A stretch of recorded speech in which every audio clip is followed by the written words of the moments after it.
educational background, how they can still end up in these places and utilize it to their advantage. So talk about then how those, how did you get into leveraging hip hop? Why the hip hop genre? 'Cause I talked about it a little bit earlier, but why that genre specifically? Primarily because that's all I had. Yeah, so I was always a good student, but like I said, I found school to be very boring, not challenging. It didn't go at the pace I wanted to go to, so I invested a lot more time in music than I did into academics. So when I think around like 18, 19, when I kind of figured out like, all right, you're throwing it away. It was like, all right, don't worry about what you don't have. What do you have? How can you use what you have to get what Say you that want? one more time. Don't worry about what you don't have. Only leverage what you have to get where you want to go. A lot of times people focus on the things that they don't have, and if I had this and if I had that, you can only work with the materials you have at hand. And hip hop was my advantage.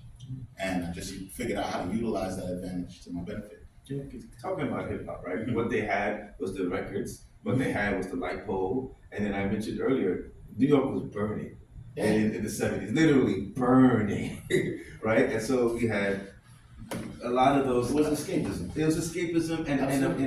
and a way to express the pain, to Mhm. find purpose. You know, Absolutely. and I talked about the five elements. We talked about dancing, right? It's an art form, break dancing, graffiti art, the way that Mhm. to be the scribe, Mhm. and also the visual artist.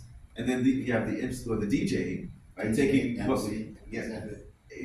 yes, sorry. Yeah, I can say something. I saw a documentary was very interesting about the Black Friday, and that was the opportunity for the hip hop folks to get all the equipment that they needed. And At the best yeah, rates. Absolutely. yeah, they broke Yeah. through. They had success, and because they had everything they needed. And the driving principle behind it is always taking what you have and making it into what you want, right? And it's on every front. If you look at it from the DJ perspective, I mean, the greatest thing ever invented was a Technique 1200 as far as DJs are concerned, because it was a mechanical drive which allowed them to scratch, which allowed them to produce.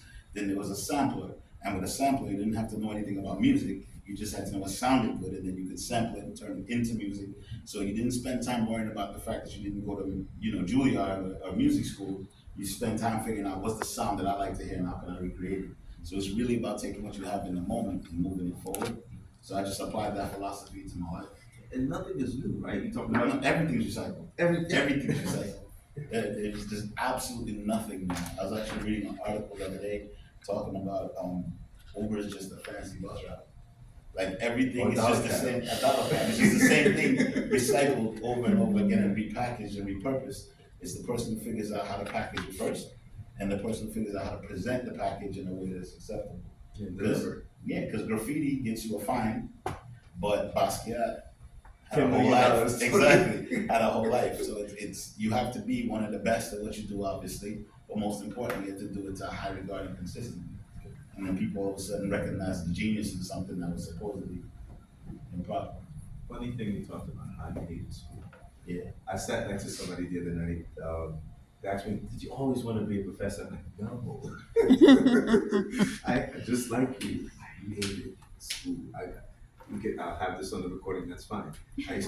My mom used to beat the mess out of me because I hated school because the teachers did not find a way to connect with me in the class. And my whole approach is relevant and practical learning. Yes, my students will tell me I talk a little too much, but I try and connect the dots. Because if you don't connect the dots, what's the It point? falls on deaf ears. And the problem is too, my problem was pace. So I'm from an academic household, so we do a lot of reading at home, You're do a at lot of times. learning at home, right? And then I get to school and I have to slow down for everybody else to keep up. So then it gets boring, so then I find other things. And then, other things tend to be outside of the class, so you stop going to class. And then the problem is you have standardized testing. That's a joke. I can eat that up without trying. So it's like, technically I looked like a good student on paper, but I was never in class and I didn't gain. There's a certain structure to a classroom, a certain structure to how you're supposed to move in life that I did not adhere to. And that's a recipe for failure if you don't have guidance. So talk about then. You had that pivotal moment that allowed you to switch. People talk about pivoting as being a whole 180, but pivot is not always a 180. It's a slight change. Yeah. So talk about that slight change from. Frank Lloyd Wright. Frank Lloyd Wright is an American architect. He's amazing. And I'm in Architecture 101 or 103, something like that. And He says, if you can design a building, then you can conduct an orchestra. And like I heard that, it was the only thing I heard in class that day, and I got up and walked out of class. And I was like, I called my mom and I'm like, all right, I'm not an architecture major anymore. And she was like, what? I was like, yeah, that's dead. Like, on average, architects make like $35,000, $40,000 a year, and no one gets to design like McDonald's. I'm not doing that. I wanted to make like the Empire State Building. I didn't want to, you know? So then I immediately walked over to the video and film department, and I'm like, okay, I'm here to conduct the orchestra. It was just like, it was a small change. And at the time, the school didn't even have a major. The only school that had a major in sound design was Berkeley. And I had a scholarship to SCAD. So that's why I had to go, because that's what I had. So I'm like, all right, cool, we can start off with a minor. And then it took me 7 years to get them to adopt a full major. So they adapted to you. Absolutely. I try to make the whole world adapt to me. Oh, Yes, it does always work out if you have time. You can't look at it like there's an end date. You just have to look at it like, hey, it'll happen. they adapted to you. Yeah, they adapted to me. It took, like I said, it took 7 years, but eventually I was the first student to graduate with a degree in sound design, double degree, sound design and video and film. That's like indentured servitude. Yeah, About 70 years type of thing. yeah, but you know what? In the long run, and but MTV worked the same way too. I didn't apply for a job. I just went home and I went to the MTV building and I'm like, yeah, I'm here for a job. And it was like, we didn't post a job. I was like, but I'm here. And it took me like 3 weeks of sitting in the lobby and finally I got the job.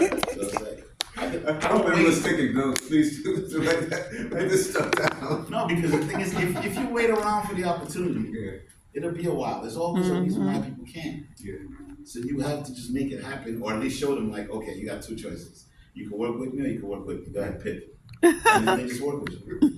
You just have to be willing to just put your head up against it. Same thing in corporate America. I started out on a sales team.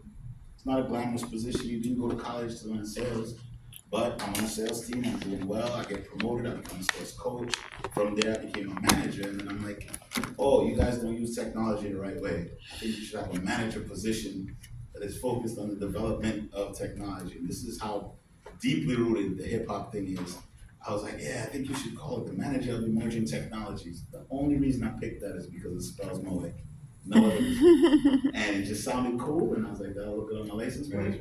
Emerging technology, manager of emerging technology. And I convinced the Fortune 500 company to create a position that sounded cool to me, and they did it. Did you ever tell them the real? Of course I did. After I left. After you left, yeah. So that position turned into eventually manager of sales, and now I'm a director, and I'm probably a couple weeks away from my first VP assignment. But it's just a matter of deciding what you want and then going about the business again. Like, you know, people talk people out of things all the time. You hear kids say like, "Oh, I want to be in the NBA," and you're like, "You know, what's the chances of being in the NBA? It's impossible. The chances of anything is impossible." It's impossible. If you look at the chances, you'll never do anything. Just get up and do it. One out of two things. Like I remember when I actually had to go to business school to get a degree, so you can look good on paper. And one of my friends is doing SWOT analysis. This other guy was like, "Yeah, I'm opening a food truck." I'm like, "All right, you did your SWOT?" He's like, "Nah, I bought a food truck." I was like, "Well, that's how you open a business. Now figure out how not to fail and you'll succeed." Like this whole formal thing where everybody thinks everything has to be mapped out. Is what if you planned the perfect business the week before COVID? There was no way you could have predicted that. So it's just that did that. right. It's just about adaptability and improvisation, which goes back to the hip hop thing. Once your mindset is liquid, then you're able to kind of move around objections and accomplish your objectives very quickly. I would say there is a role for structure. No, I'm not knocking structure. Yeah. Structure is important because without fundamentals, without the guiding principles, The five elements of hip hop. exactly. Without those things, you can't do anything. Yeah. But there is a point where if you follow the exact same structure as everyone else, you'll get the same exact results as everyone else. So if you want to be like everyone else, by all means, go ahead. If you have some other plans for yourself, Yeah. now you have to take what you know and Yeah, work with what you already have. exactly. Again, going back to the same principle. Yeah, Exactly. makes sense. Because I think about, I say the story about my wife all the time, and Yvette knows my wife well. She laughed at me once when we were first dating. Again, being from New York, you understand we think 3, 4, 5 years ahead of everyone else. And I was making $12 an hour at this help desk position. It's like, ha ha ha ha. Yeah, I'm making $20 as a radio personality, but there's a difference between fame and fortune. Absolutely. Right. And so why did I make this $12 an hour? Because Lynn University paid for your master's degree. That's all the reason. Someone told me at 19 years old to not pay for my master's because it's not worth the payment. I'm like, it stuck with me. I was like, I am not doing that. So find somebody to pay for it. At $12 an hour, we originally got a pay raise and all of that. But not only that, my wife went back to school, and at that same college, Lynn University now is about $60,000 a year. Correct. She went back for 3 years. That's $180,000. Yeah, How much money did we spend? That is. And you got $12,000. Win. Well, we started at 12, right? And then the master's degree was about 30 something, and we did that for 3 years. It's another. Kanye. It's all about having a plan and executing with the destination in mind. So many people just try to survive the day and just make it to Friday or make it to Monday or make it to next month. It's not about that. If you start living life that way, all you do is you keep running into place back and forth. When you have a long-term plan, the $12 an hour doesn't bother you. It doesn't bother you at all. Like I remember my wife worked at Nova, which is why I got my master's in Nova. Guess we're going to Nova. There's other schools, but Nova's free. So Nova, SCAD, it wasn't like my first choice. Like you don't want to leave and go live in Georgia and Savannah, but free was the key word, and it's a good education. And the funny thing about it is when I went there, it was an okay school, but now like SCAD is one of the most reputable top schools. Exactly. And I have a SCAD degree that I didn't pay anything for, so it's beautiful. I have a quick question. Why was it free for you? Because your wife worked there? So artistically, I also happen to, I could draw, I could paint. So it was an art school, and at the time, SCAD was established, but it was, I don't know how to say this properly, so I'll just say it. It was looked at as a spoiled rich kid school. It was just a whole bunch of children who were interested in the arts, but they didn't have much representation as far as minorities were concerned. So they had a concerted effort to target, right? And the funny thing is, the only reason I found out about them is because my wife was in art class. Okay. And I was cutting class in my art class. And that's how I heard about it. And that's how I ended up there. Yeah, well, there's gap, there's goals. Absolutely. Anytime there's a missing piece, Right. we as entrepreneurs, again, going back to that G code, where there was a gap, again, New York was burning. There was no, they took money away from the arts. They took money, which includes music, dance, you name it. So what are you gonna do? You're gonna pay You find something to do. Yeah, exactly. And the thing about it too is a lot of people, they get so caught up in what's wrong, they don't see what's right.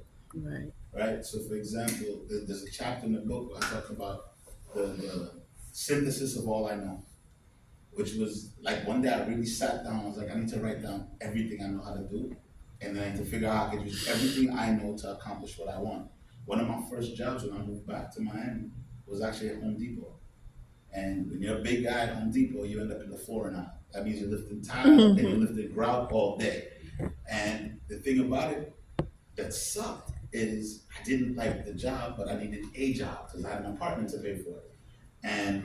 But then I realized, if you ever notice, you walk into Home Depot, it doesn't matter how old the person is. If you ask them for any tool, they know where it is and they know how to use it.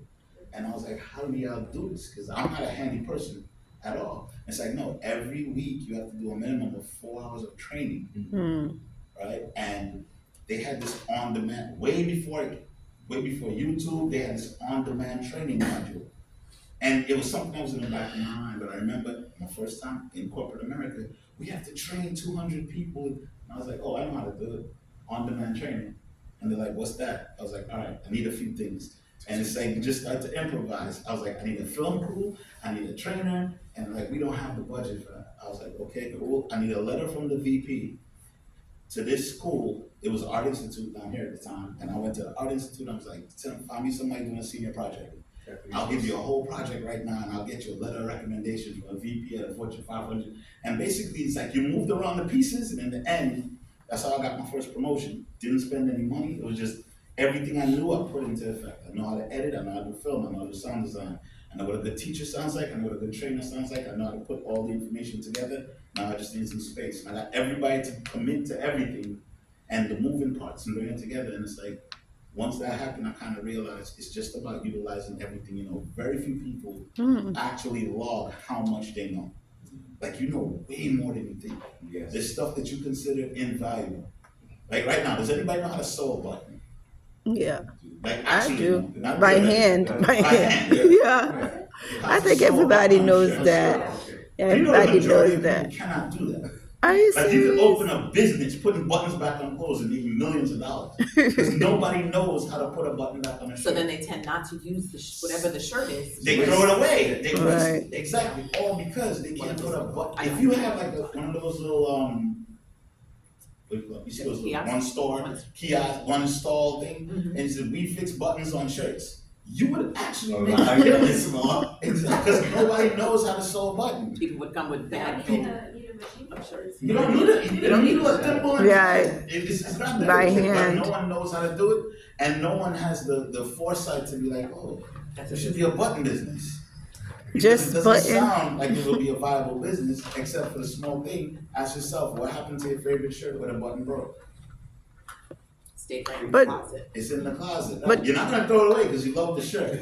And eventually you think you're going to sew You're gonna fix it ultimately, but you're not. So it's just a shirt. you Right, it's just have. hanging. Oh, Exactly. you take it to the dry But- cleaner and pay like $12. But most people won't even think to take it. But there's alteration shops. There's alteration But you're not shops. gonna- you Tell me tell where me there's an not to. alteration shop. I'll wait. I mean, I've seen a lot of them in North Tell Miami. me North Miami. somewhere. Right? But here's the thing. If I had a shop called We Fix Buttons, Right. very specific, not alterations, just We Fix Buttons. It'll be a small business that yields a ton of money. You'd be surprised. And that's how you have to think. It's like it's not always just written out there like this is the thing, or like the moment doesn't come with an announcement. You know, it's like you have to be kind of looking for it. Lamar, I can't wait to bring you to FIU because the honors college there. As everyone knows, I also teach at FIU. I teach a course called Making Moves in Miami. And what he's doing is exactly making You moves. connect the dots. Yeah, that's a gift every one of us have. And I'm doing my best to, in this class, to connect the dots. Because the way things are going, there's only three things that are going to happen as generative AI is moving. Three things, and I watch Earning Leisure all the time. They said these three things. Number one, the entrepreneur. The principles of entrepreneurship is essential. Because there was 1 million people who lost their jobs this year. There's going to be 2 million people next year. Number two, how to leverage generative AI. And number three, the people who already have money. So what can we control? Entrepreneurship. Mm-hmm. The other one is learning how AI works. That's it. And entrepreneurship, we make buttons. And entrepreneurship is just thinking, Yeah. to be honest with you, because recently I had a hire analyst. Everything looked good on paper. And I had to fire him after 3 weeks because I realized you know how to use AI really well, but you don't know how to think. AI cannot think, it can just do it. The thinking still has to be done by a human being. It's like, what is the process, what is the thought, what is the connection? You can slice the data up 10 million ways, but if you don't know how to connect dots, then I could write prompts myself. I don't need you for that. Thank you. Very good there. You know, so it's like it's very important that people kind of pay attention to where they are.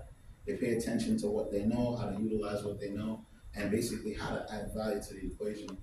And that's what really prompted the beginning of the book, because the G code is about everything I learned from music and my love of music and how I utilize it to get work. But for somebody else, it might be something else. It might be instruments, it might be birds, it might be grass.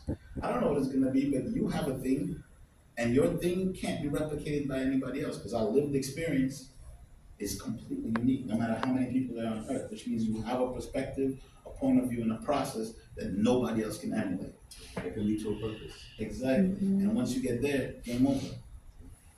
Well, the game is just begun. What, game over as in I now know what I'm playing for. Okay. Yeah, so, you have an objective, then you can play at a higher level. 'Cause you don't just want to clock in and clock out, right? You go Oh, to college to I don't just want be a that at cog. all. Came here to learn to think, learn how to put thoughts together, and then add some serious value. And action, right? Because AI cannot take action.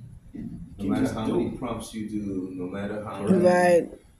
you have to take action. Like Absolutely. the other day, so I'm also in the film space. I'm a screenwriter producer. And I had an agent for about 5 years now. Agent makes about 10% of his pay. That means 90% who does the work. And the agent is like, oh, I asked her to reach out to NBC, and I think he's from Trinidad and someone else is from Haiti. I'm like, there's a huge connection here. Like, why don't you? Oh, because they want this big universal picture. I'm like, right now, didn't we just see Sinners? Sinners is not this big universal picture. Sinners is a $90 million budget, $300 million profit. I mean, revenue. It's like, hello. And so I took the initiative and connected somebody who I was helping out. Say, hey, can you hook me up with the direct manager? Say, yeah, just send me what you got. Boom, boom, boom. And this is, well, I can't say it on the thing. So, Oh, then let me but stop it. there's